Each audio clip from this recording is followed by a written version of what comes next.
चला ह्या 5 वर्षांमध्ये आपण या ठिकाणी करणार आहे आणि नाईलाज म्हणून आम्हाला 2-2.5 वर्ष आणि माझा विश्वासू खेळाडू म्हणून तुमचं कौतुक केलं. माननीय उद्धव ठाकरे साहेबांना सांगत होतो की आपण महायुती म्हणून लढलोय, महाविकास आघाडीमध्ये राहावं लागलं. आम्ही बघा कधीही कुठल्या नेत्याबद्दल वाईट बोलत नाही. महाराष्ट्राची भाग्यलक्ष्मी म्हणून कोयना धरणाची ओळख आहे आणि हे कोयना धरण आहे पाटण विधानसभा मतदारसंघात. पाटण विधानसभा मतदारसंघामध्ये सध्या हाय व्होल्टेज लढत आहे, ती म्हणजे साताऱ्याचे पालकमंत्री शंभूराज देसाई, महाविकास आघाडीचे हर्षद कदम आणि बंडखोर नेते महाविकास आघाडीचे सत्यजित पाटणकर यांच्यामध्ये. आपल्या समवेत सातारचे पालकमंत्री आहेत शंभूराज देसाई, ज्यांचं एक वेगळं वलय आहे साताऱ्यामध्ये, अतिशय स्ट्रेट फॉरवर्ड मानले जातात. दादा स्वागत करतो आपलं, काय सांगाल? नमस्ते. काय चालू आहे प्रचार आता बघताय की तुम्ही? कसा प्रचार चालू आहे काय सांगाल? प्रचार आपला माझा प्रचार हा गाव भेटी, बर हे मोठ्या सभा कुठेही नाहीत, रॅली नाहीत. मी गावागावात जातोय, वाडी वस्तीवर जातोय, लोकांना भेटतोय आणि मतदारच आता या ठिकाणी गावामध्ये गेल्यानंतर मागच्या 5 वर्षात मंत्री असताना, त्याच्या पाठीमागे 10 वर्ष आमदार असताना काय कामं झाली माझ्या मार्फत त्या गावामध्ये हे लोक सांगतायत. लोकांचा उत्स्फूर्त पाठिंबा आहे आणि काही 2-3 कामं किरकोळ शिल्लक राहिली असतील तर ती करा असं बोलतायत. महिलांच्यात मोठा उत्साह आहे. महिला सांगतायत की पहिल्यांदा शिंदे साहेबांच्या नेतृत्वाखालच्या सरकारनं मुख्यमंत्री माझी लाडकी बहीण योजना दिली, त्यामुळे महिलांचा उत्स्फूर्त प्रतिसाद आहे आणि अत्यंत चांगलं वातावरण आहे. अशा पद्धतीचा प्रचार माझा सुरू आहे. खरं तर परवाच राज्याचे मुख्यमंत्री इथं आले होते आणि त्यांनी तुमच्याबद्दलचा एक फार मोठा आपुलकीने विश्वास व्यक्त केला की हे सर्व जे बंड झालं आणि बंडामध्ये शंभूराज देसाई सर्वात आघाडीवर होते आणि माझा विश्वासू खेळाडू म्हणून तुमचं कौतुक केलं. तर त्याबद्दल आपण आपली काय प्रतिक्रिया? नाही, आता बघा, माननीय शिंदे साहेब आमचे मुख्य नेते आहेत पक्षाचे. बरोबर.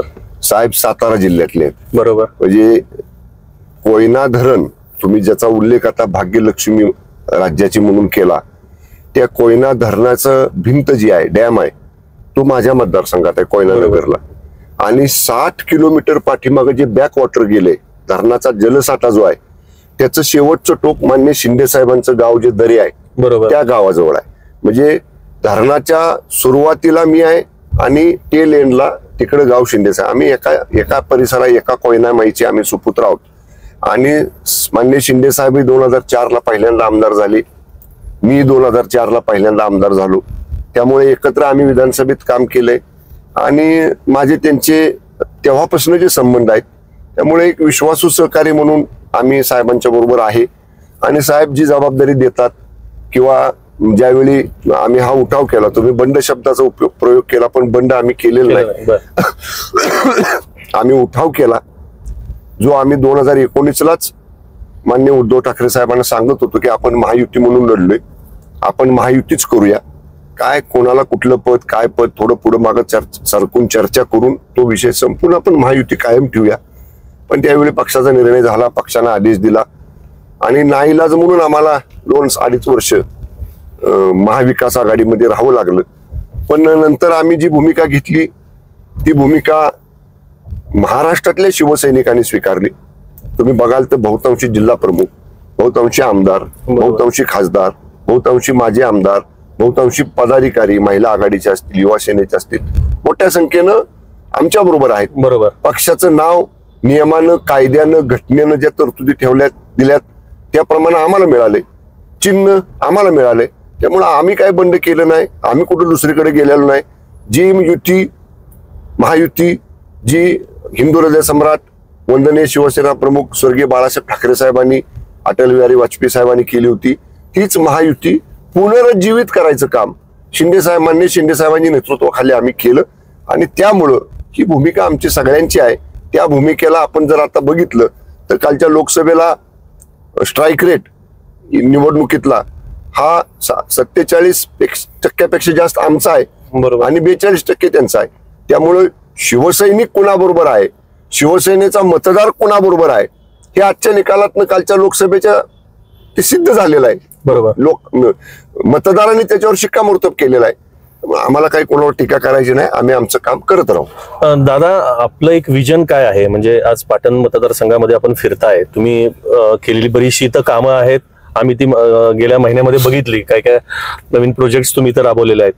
पण तरी सुद्धा भविष्य काळात पाटण मतदारसंघासाठी एक विजन असतं, प्रत्येकाचं विजन असतं आणि डोक्यात असतं की ते विजन नेमकं शंभूराज देसाई काय घेऊन चाललेले आहे. बघा, मागच्या पंचवार्षिकला मी सांगितलं होतं, इन्फ्रास्ट्रक्चर, पायाभूत सुविधा ह्या परिपूर्ण करणार, म्हणजे रस्ते, पिण्याच्या पाण्याची योजना, पूल, मोठे पूल, छोटे पूल आणि प्राथमिक शिक्षण, या 5 गोष्टी ज्या मी मागच्या पंचवार्षिक निवडणुकीला माझ्या वचननाम्यामध्ये, जाहीरनाम्यामध्ये दिल्या होत्या, त्या बहुतांशी प्रमाणात आपण पूर्ण केलेल्या आहेत. नंबर 1, आता जे आमचं या पंचवार्षिक करताचे विजन आहे ते म्हणजे सुशिक्षित तरुणांच्या हाताला काम, त्याच्यासाठी सेल्फ एम्प्लॉयमेंट, स्वयंरोजगार इथं तयार झाला पाहिजे.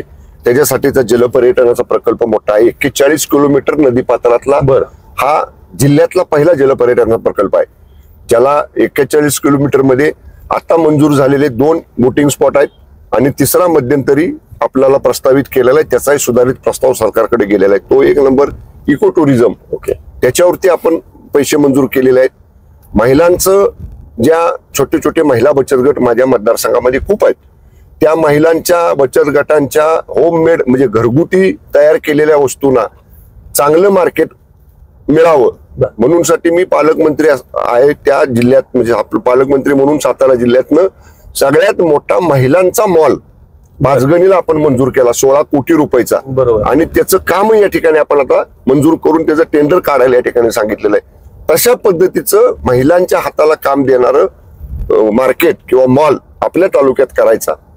बेसिक आरोग्य सुविधा, मी पालकमंत्री झाल्यानंतर सातारचा मी स्मार्ट प्राथमिक आरोग्य केंद्र, स्मार्ट PSC, म्हणजे शहरामध्ये महानगरांमध्ये जसे प्रायव्हेट हॉस्पिटल्स आहेत तशा प्रायव्हेट हॉस्पिटल सारखी आमची प्राथमिक आरोग्य केंद्र करायचा कार्यक्रम आपण घेतला.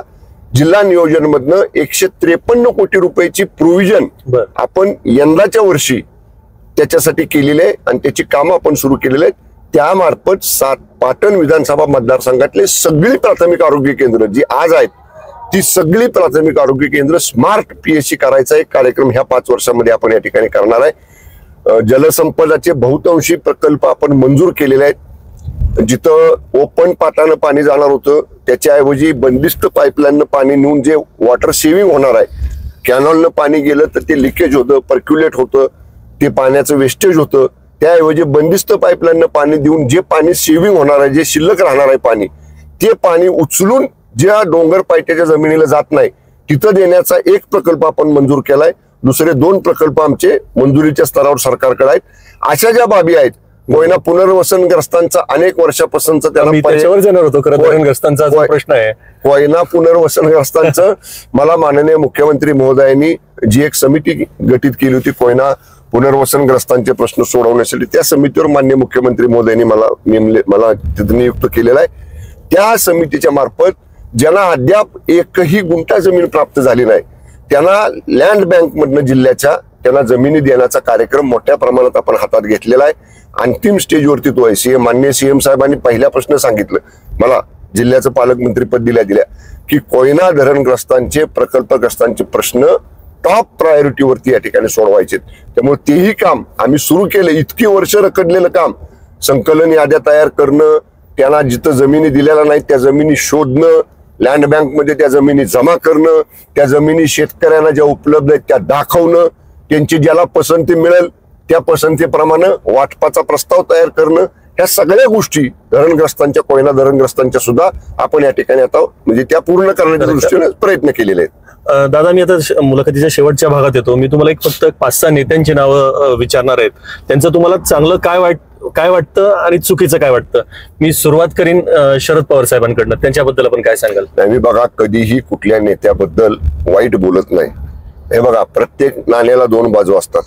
त्यामुळं प्रत्येक नेत्याच्या स्वभावामध्ये, व्यक्तिमत्वामध्ये काही चांगल्या गोष्टी असतात, कुणाला काही गोष्टी चांगल्या वाटत नाहीत. आणि पवार साहेबांच्या सारख्या एवढ्या मोठ्या नेत्याबद्दल बोलणं इतका काही मी मोठा नाही, त्यामुळं मी तर काही त्याच्यावर भाष्य करू शकत नाही. दुसरं नाव आहे एकनाथ शिंदे. शिंदे साहेबांचं कसं आहे मी तुम्हाला मगाशी देखील सांगितलं बघा, म्हणजे जे ओटात जे पोटात ते ओटात. बरोबर. त्या माणसाचं असं काही नाही की आत पोटात एक आणि ओटात एक. मान्य शिंदे साहेबांच्या बरोबर का बरं 50 आमदार पणाला लावून आपले आमदारके गेले? बरोबर.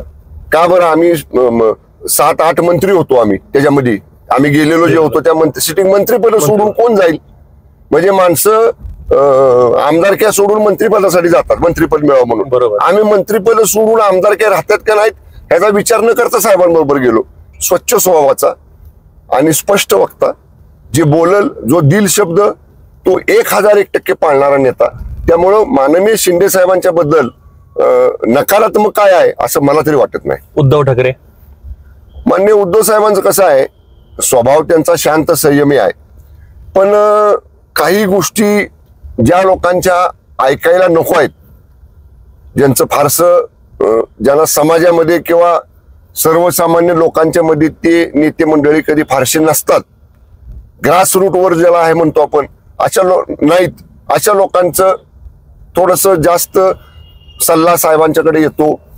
साहेब त्या सल्ल्याप्रमाणे निर्णय, शेवटी साहेबांचा आदेश आहे, साहेब पक्षाचे प्रमुख आहेत उद्धव साहेब, त्यांनी तो घ्यायचा आहे.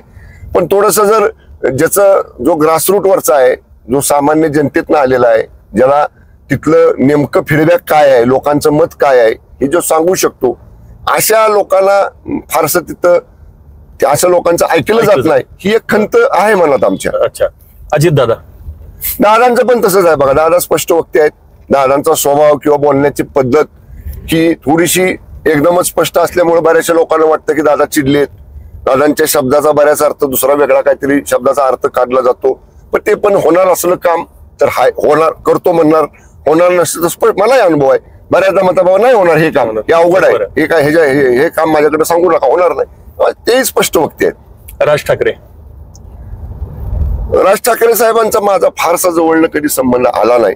आम्ही शिवसेनेमध्ये असताना ठराविक सभांच्या पुरता, पक्षाच्या बैठकींपुरता यायचा, पण त्यांच्या बाबतीत काय फार मला कधी त्यांच्या जवळ राहून काम करण्याची कधी संधी मिळाली नाही किंवा तसा योग कधी आला नाही. त्यामुळे त्यांची भाषणं वगैरे भाषणं करतात राज ठाकरे साहेब, काही चांगल्या चांगल्या कल्पना मांडतात. बरोबर. पण त्या इम्प्लिमेंट झाल्या पाहिजेत.